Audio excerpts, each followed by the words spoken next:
રાજકોટમાં TRP game ઝોનમાં સર્જાયેલા અગ્નિકાંડની દુર્ઘટનાએ સૌ કોઈને હચમચાવી નાખ્યા છે। રાજકોટ મ્યુનિસિપલ કોર્પોરેશન સાથે હવે રાજકોટ અર્બન ડેવલપમેન્ટ ઓથોરિટી રૂડા દ્વારા પણ તેના કાર્યક્ષેત્ર હેઠળના વિસ્તારમાં ફાયર સેફટી અને ફાયર એનઓસીનું ચેકિંગ કરવામાં આવી રહ્યું છે, પરંતુ રૂડા ઓફિસ બિલ્ડિંગમાં જ ફાયર સેફટી ન હોવાના આક્ષેપો શહેર કોંગ્રેસ સમિતિ દ્વારા કરવામાં આવ્યા હતા।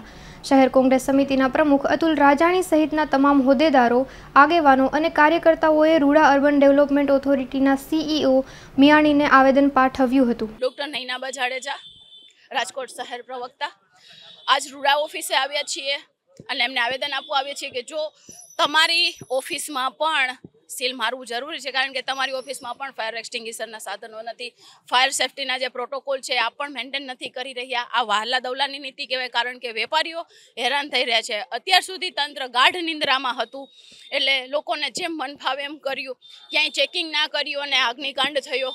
પણ હવે સફાળે જાગી ગઈ છે, સડનલી જાગી ગઈ છે, એટલે લોકોના વેપાર ધંધામાં તકલીફો થાય, દુકાનોમાં સીલ મારી રહી છે। તો અમે એવું ઈચ્છીએ છીએ કે તમારી ઓફિસોમાં પણ સીલ લાગવા જોઈએ, કારણ કે સૌથી પહેલાં તો તમારી ઓફિસોમાં પણ આ પ્રોટોકોલ મેન્ટેન થતા નથી, તો તમારી ઓફિસોમાં પણ સીલ મારો અને વેપારીઓને અન્ય લોકોને પછી હેરાન કરો, કારણ કે તમારી ભૂલ છે, તમારા લીધે આ બધા પ્રોબ્લેમ્સ થાય છે।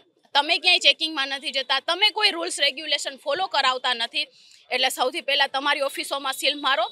આ તો એવું કહેવાય કે ઉલટા ચોર કોતવાલ કો દાટે, તમે ખુદ નિયમ ફોલો નથી કરી રહ્યા અને અન્ય લોકોની જગ્યાઓમાં તમે સીલ મારી રહ્યા છો, તો આ નહીં ચલાવવામાં આવે, કારણ કે સૌથી પહેલાં તો તમારે પ્રોટોકોલ મેન્ટેન કરવા પડશે, પછી તમે અપેક્ષા રાખો કે રાજકોટ શહેરની જનતા એના પ્રોટોકોલને મેન્ટેન કરે, કારણ કે જ્યારે તમે લાઇસન્સ આપો છો, ત્યારે તમે સાઇન કરાવો છો, ત્યારે તેના પ્રોટોકોલ્સ લખેલા હોય છે જે તમને પણ લાગુ પડે છે।